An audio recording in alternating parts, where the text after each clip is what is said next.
हुआ भाई ये साहब। सारी ये तो बातें थी ही, लेकिन कल दूसरे दिन मुनाफा वसूली हुई बाजारों में। ये तो क्योंकि कोई डायरेक्ट डिसाइसिव ट्रिगर है नहीं, तो अब बाजार इतना चले है तो थोड़ी बहुत मुनाफा वसूली कह लीजिए या बड़े डेटा पॉइंट से पहले का थोड़ा सा कॉशन कह लीजिए।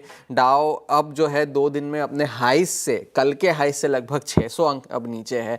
S&P 500 और नैस्डैक भी कल लाल निशान में बंद हुए डेज लो के पास, क्योंकि ऑरेकल और एनवीडिया में बिकवाली जो थी वो जारी थी।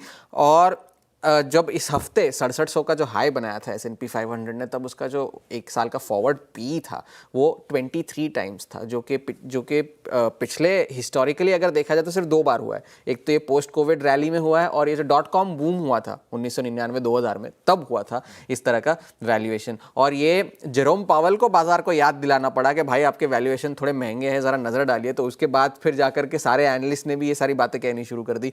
बोफा ने कल अपनी एक नोट में कहा है कि 20 में से 19 पैरामीटर्स ऐसे हैं जिस पे यूएस के बाजार जो है वो महंगे हैं।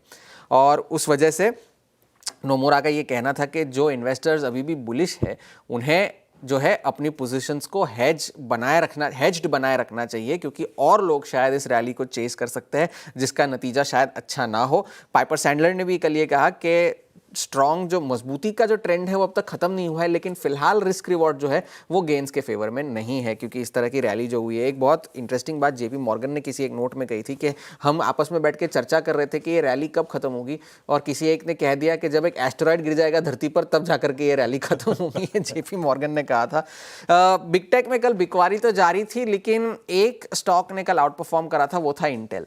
अब इंटेल ने कल फिर से आउट परफॉर्म इसलिए करा क्योंकि ब्लूमबर्ग के हवाले से ये खबर आई है कि उन्होंने एप्पल को अप्रोच किया है उनकी कंपनी में निवेश करने के लिए। आपको याद होगा कि एनवीडिया ने हाल ही में $5 बिलियन निवेश किए थे, सॉफ्ट बैंक ने पहले $2 बिलियन निवेश किए थे, यूएस की सरकार ने इसमें हिस्सा खरीदा है। हालांकि उन्होंने कोई निवेश नहीं किया है, लेकिन हिस्सेदारी उनकी भी है। तो एप्पल को उन्होंने अप्रोच किया है निवेश के लिए।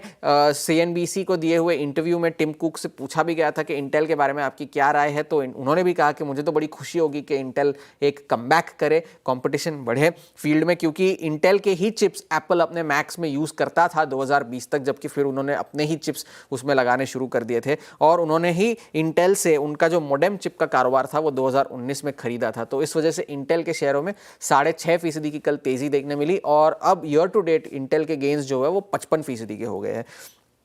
एक और दिन कल ऐसा देखने मिला जब एक स्टॉक जो है एक ही दिन में दुगना हो गया। कल वो स्टॉक का नाम था लिथियम अमेरिकाज।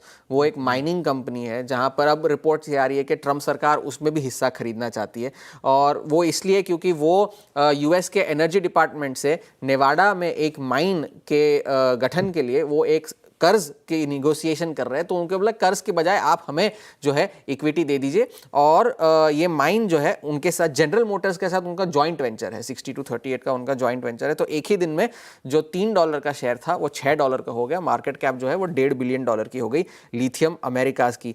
इसी बीच में इंडोनेशिया और कनाडा ने छुप छुप के एक ट्रेड डील कर डाली है, जहाँ पे और बढ़ावा दिया जाएगा Indonesian textiles, paper, processed foods और पाम ऑयल को कनाडा के बाज़ारों में। तो एक ट्रेड डील कल इसकी घोषणा हुई थी।